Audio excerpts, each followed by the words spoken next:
โดยหมายความว่าอยู่มูลที่นี่ก็มีหลายขั้นจำแล้ววันนี้เนาะเป็นสามเนาะโดย2 เดือนก่อนโอ้โดยอ่ะโดยแต่ละพี่ก็ว่าสภาพร่างกายเราถือว่าโอเคไม่มีอย่างไรเนาะพี่ก็ว่าเราเมื่อยว่าอาการขาดเลือดจำเป็นต้องไปใส่เลือดเนาะโดยมีปัญหาอย่างเป็นรอยนะมั้งแน่รอยมาหักษาที่นี่รอยเนาะเพราะว่ามันนี่อาการขาดเลือดช่วงนี้มาแต่มันกระขาดอยู่แต่ว่ามาวันนี้เรามีเลือดแดงน้ำตกแห้งเราไปใช้เลือดเราต้องมีอาการของเลือดตกแล้วก็ตั้งตกเราจะเป็นต้องไปใช้เลือดโดยส่วนอาการรอยเอากระพริบตีมาดิบอกไปซอยแล้วนะเอาตีนมาดินักในได้บัดนี้หัวเรามีซีนมีหนังโดยโอ้เราแข่งขาแล้วกับมีซีนมีหนังขึ้นเนาะแต่ว่า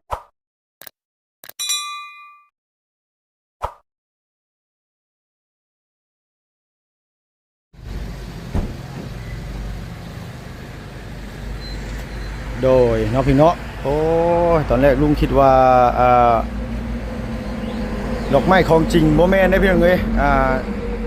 น่าจะแม่นนั้นว่าพลาสติกเนาะพี่เนาะเพิ่นเฮ็ดดอกไม้บักอย่างงามเลยมีงานอีหยังเพิ่นคืออันว่าเฮ็ดดอกไม้เนาะพี่เนาะดอกละ25,000กีบว่าซั่นว่าพี่น้องเนาะตอนนี้ก็พอดีว่าทางลุงเฮิมเนาะพี่เนาะแล้วก็อาบุญสารวัตรบ่จันทร์แล้วก็บ่เพิ่นเคยลาพี่น้องเอ้ยอยู่หน้าห้องหมอคลินิกเอาเวียที่แม่น้องวิอยู่นี่แหละพอดีว่าสิพากันมารับแม่น้องวิพี่น้องเอ้ยพอดีว่าบุญเราสิมอบเงินสมทบให้กับอาบุญสารวัตรเนาะพี่น้องเอ้ย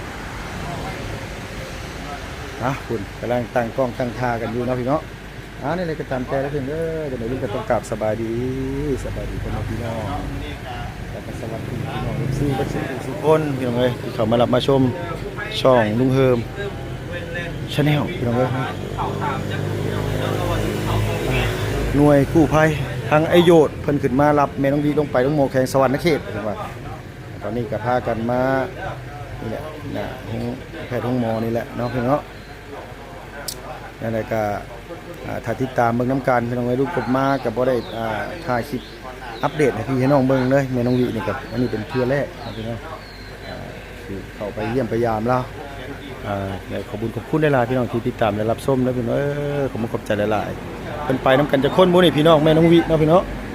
ต้องถ่ายติดตามเบิ่งว่าเพิ่นสิไปน้ำกันจะค้นพี่น้องเอ้ยโดยไปอย่างเอ้ยเนาะโดยบ่รู้ว่าเพิ่นสิไปกันจะค้นบ่จัดนี่นะครอบครัวเพิ่นโดยสบายดีบอลเลมโบก็ไปป่ะไปแล้วนี่จุดนักหนึ่งครับปลาห้าวแล้วไปไกลๆโดยเราจะได้จูมได้ย่อมของนงของน้ำเด้อาการแล้วเป็นยังไงบ่จันคือว่าต้องนำส่งตัวแล้วลงไปห้องหมอนะเนี่ยนี่พี่น้องเลยเนาะกับพวกเขากับตกใจเพราะว่าอยู่ดีๆแล้วกับแบบต่างส่งลุดลงแบบต่ำลงแห้งทางแพทย์ทางหมอวิจัยเบิ่งว่าเราขาดเลือดบอกไงเลือดต่ำโพดเลือดต่ำก็เลยแบบว่าต้องใส่เลือดให้เราล้วนเนาะเอาต้องลงไปห้องหมอแข็งเนาะเพราะว่าคลินิกนี้สิบ่มีสิทธิ์โดยแมนบ่มีสิทธิ์ใส่เลือดโดยต้องเป็นห้องหมอแข็งหรือว่าเป็นผู้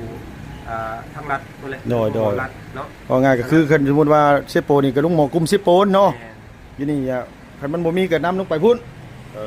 แต่ว่าอยู่เซโปนนี่นั่นทางพวกเขาก็เลยว่าหมู่อยากเสียเวลาเพราะว่าเคยผ่านมาเคยเห็นหลายเทื่อเลยจะขาดตลอดนะเพราะว่ามันบ่มีพี่น้องไอ้ว่าขอโทษน้ำซ้ำมีแต่ว่านำลงไปพุ่นมันหาง่ายกว่ากันนี่แหละแต่ว่าเขาก็คันเลือดมันขาดคันอันนี้ก็ต้องมีแต่ซื้อเอาได้พี่น้องไอ้โมเมนต์ว่านี่ได้ซื้อเอาส่วนหลายก็ซื้อนั่นแหละอะไรก็ที่บจันซื้อใช้น้องงามตะกี้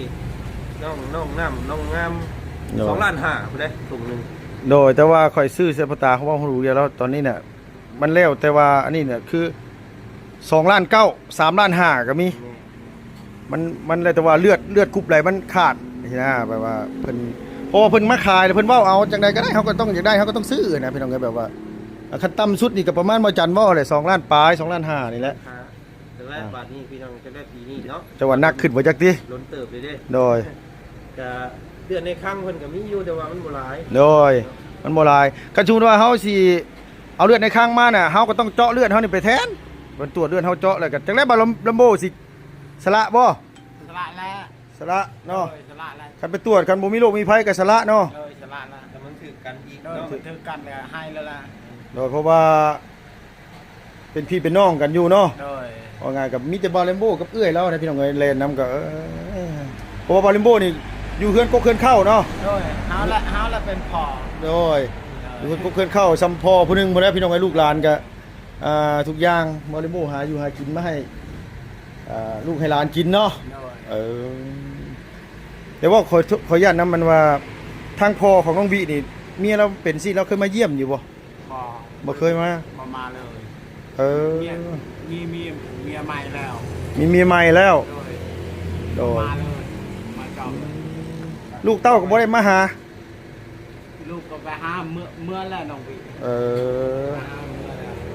โดย เมื่อไปเฮียนแล้ว จักสิจักมือเด้อพี่น้องเด้อลงไปเที่ยวนี่กับ เพราะว่ามันปะทะกับบุญทรงเรือพอดีบุญออกพรรษานะว่าจันเนาะ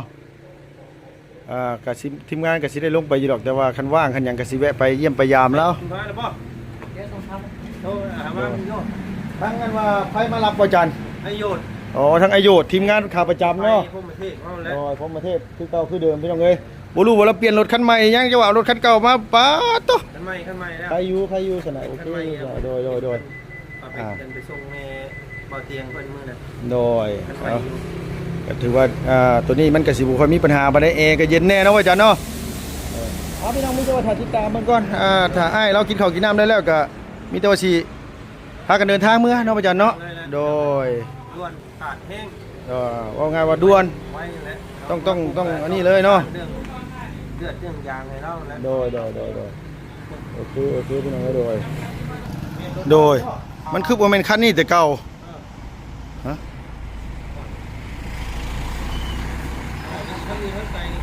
โดยเนาะตัวนี้โตโยต้าได้บ่จัดเด้อตัวนี้น่ะ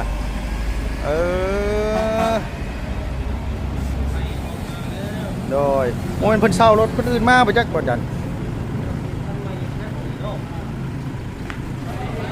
โดยสบายดีได้เด้อโดยสบายดีโอ้โดยหมายความว่าอยู่มูลที่นี่ก็มีหลายคันแต่แล้วบัดนี้เนาะเป็นสามเนาะโดย 2 เดือนก่อน โอ้โดยอ่ะโดย แ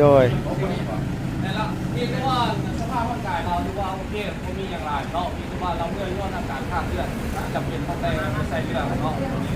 โดยเอ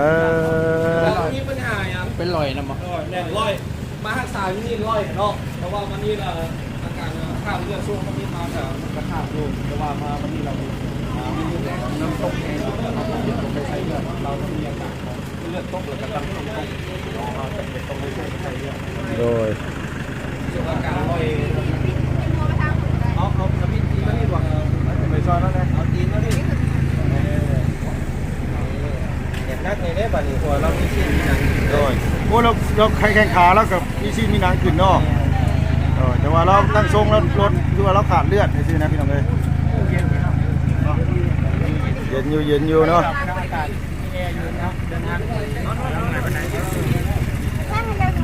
เย็นเอาหาเย็นออก โดย ไป2คนพี่น้องเอ้ยเนาะมีเลมโบ้กับป้าเพิ่นคืออยู่ป้าผู้นี้เพิ่นโอเคนี่เนาะเดี๋ยวว่าเรา โมเมนต์เนี่ยว่าให้น้องชายมา โดยสบายดีเด้อโดยขอบใจหลายๆเด้อที่รู้แลโดย2 ติดกว่า 2 อาทิตย์ปลายโดยเบิดค่าใช้จ่ายเท่าไหร่บ่บุญสารวัตรค่าใช้จ่ายเบิดเท่าไหร่เฉพาะอยู่นี่ เกือบสิเขาเศร้านะ เอาอยากให้ดีให้เศร้าเนาะโดยพี่น้องเลยเนาะ ทางง่ายแล้วก็ทีมงานมา3คนคือเก่าอีหลาน้อยพักหลาน้อยแล้วก็เจ้าของมูลที่อายุนะพี่เนาะโอ้3คันโดย ขาดอุปกรณ์เรียนของพันธุ์สีดำมียังไงนะว่าเดี๋ยวไปโหลดมาโหลดเนาะ โดย ไปเล่นกับผมนี่เลยจะใส่ อายุอายุ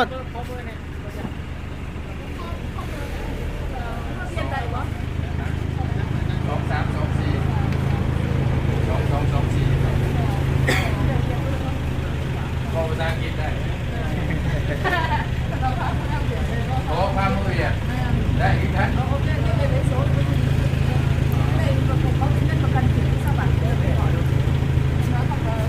อว่าทางนี้เพิ่นแบบว่าสมมุติว่ามีผู้ป่วยใน แม่น เนาะ ๆ ใช่คือการเนาะเนาะก็ง่ายๆตัวประเทศนะเนาะนอก ๆ ประเทศก็ได้ นอกประเทศก็ได้ ตามหลังกันนะ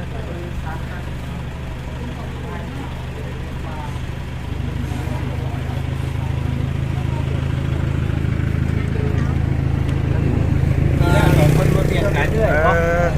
ได้ปุ๊บก่อน บางคนที่สาม มี3อีก ช่องอะไรฝั่งมาทางตาตึ้งค่ะ ก็ได้เป็นเอื้อยเจ้าอีกบ่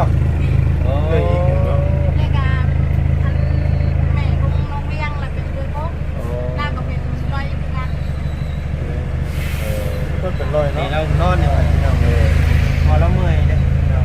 ต้องชวนเราคุยกันยัง ไปสับพี่น้องเอ้ยมีแต่ว่า ใช่ เฝ้า ที่ จั เรา ง ฝากเบิ่งแล้วในเด้ออัน โอเค พอเราเมื่อยว่าที่นี่คือเนี่ยเราพอใส่เครื่อง ยันละเมื่อย ด้อยหายใจกับใส่ มีออกซิเจนเยี่ยมมาเลยมันระเบิดนะ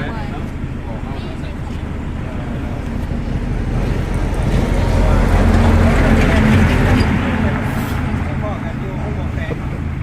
เนาะนี่อย่างโทรหาได้เด้อเพราะว่าแต่ถ้าโทรครับเรื่อยทั้งนี้นะ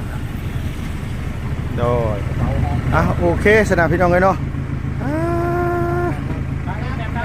โดยเล่นตับต้นเมื่อโดย เมื่อน้ำกัน มีแต่ว่าคันว่านั่นก็ใส่ออกซิให้เราคันว่าแล้วโดย เมื่อน้ำทางเขาจะเสร็จตรง โดย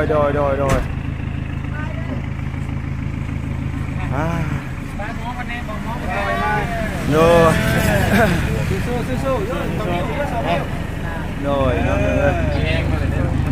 ย สู้โซ่2 นิ้วแล้วตัวยิ้มได้แล้วพี่น้องเอ้ยเนาะแข้งขาแล้วก็มีซีดมีหนังขึ้นลายพี่น้องเอ้ย คาดว่าจะร่วงหมดนะ ไปซื้อ2 ชั่วโมงเกิน ประมาณนั้นเนาะ 2 ชั่วโมงเกินเลยอัพชั่วโมง ตรงนี้ก็จะร่วงไปในรุ่นวัน 2 โมงดำงาน3 โมงวัน4 โมง4 โมงครึ่ง เนาะนี่ไปหาตรงนี้ เหยียบเต็มที่นะ โดย โอเคสู้ๆเด้อ สู้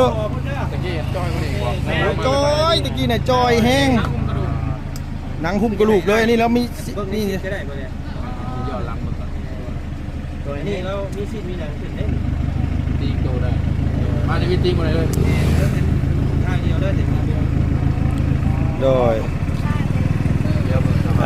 แต่ลำบากเป็นเดียวไป โอเคไปโดยเอาสบายดีเด้อโดยสบายดีโดย ไปโดยมาข่อยจับให้ก็ได้ว่าจะงบมึงสุด เดี๋ยวเพื่อนพี่น้องเลยเสียเดือดเสียยาพี่พ่อก่อนเสียออกมากับบ้านเพื่อน โดย แต่เงินที่ว่าไปตอนนั้นแหละ2,000 บาทนะเนาะเป็นเงินที่ได้ทางขาดทุนนี่เงินได้อยู่ละ100,000ทางเอเจดีทางไทยเนาะฝากมาเดินแต่ว่ามันจะอ่านเอาได้เพราะว่ามันบัญชีไทยเดี๋ยวนี้มันเป็นมีปัญหาของคนยากเนาะไปล่าชาเนี่ยจะบอกไม่ได้จ่ายยังไม่ได้บอกเนาะแต่มือแต่เรื่องค่าใช้จ่ายทางบริษัทสารวัตรเนาะเป็นคนจัดการเนาะคือการเริ่มต้นมีทั้งใหญ่เป็นรักนะครับด้าน600,000เด้อ บ้าน600,000เนาะ โดย สาทางแม่น้องวินเพิ่มเติมเข้ามาพี่น้องน้องวินแล้วพี่น้องนำส่งไปกรุงมอสวรรณเขตเนาะในเสือเลือดขยะแล้วก็ไปอยู่ภาคที่เพิ่ม เพราะว่าทางเราไปนี่ที่ทางที่เพิ่มระวังใกล้บ้านทางใจเก่า แอนไปพุ่นกันนี่ค่าใช้จ่ายหลายแล้ว โดย เป็นทาง เพิ่ม ใหญ่ใจดีทั้งเมย์เนาะอยู่ฝั่งไทยแต่เรากับเราได้ออกเสียงดังเนาะ น้องจะได้แบบเราวนเองเลยทางสะพานบุญเนาะขอขอบคุณกับมันใจทางแม่ใจดีอยู่ฝั่งไทยพี่น้องนะขออนุโมทนาบุญนำเด้อซอยคนเจ็บคนปวดคนทุกข์คนยากขอให้คนบุญดีเห็นมานี่กลับคืนไปหาครอบครัวแต่ก็ทั้งตัวแม่ให้อยู่ดีมีแห้งให้ตลอดปลอดภัยให้ได้บุญเวลาเด้อเนาะสาธุพี่น้องเนาะตามเบอร์น้ำการอีกคนแรกพี่น้องอยู่สวรรค์เขตเนาะ แม่น ไป ไป ใน กั กัน น ยังไงเนาะแต่ แต่ ว่า ว่าเราไป ไปอาจจะบริลงนำเด้อเพื่ออาจจะได้เข้าไปทำงานเลย อ๋อโดยคนแรกพอกันคนแรก แมนเข้ามานั่นก็ไปพูดอะไรจังซี่นะเข้ามานั่นก็เนาะ โดย ว่ามื้อนี้ตั้งใจที่เนี่ยพาครอบครัวไปเล่นแน่ยังไงเนาะ แต่ได้มือออกพรรษาได้พี่น้องเนาะหรือว่าจะว่าจะนั่งกันเนาะแต่ได้พี่น้องอื่นไปแล้วเนาะแต่ตอนนี้ไปส่งกันก่อนเนาะนี่นั่นมันแล้วเนาะ โดย ไป ไป ไป ทีนี้ไม่แห้งมาถึงสกอต โดย ไปเดินทางก่อน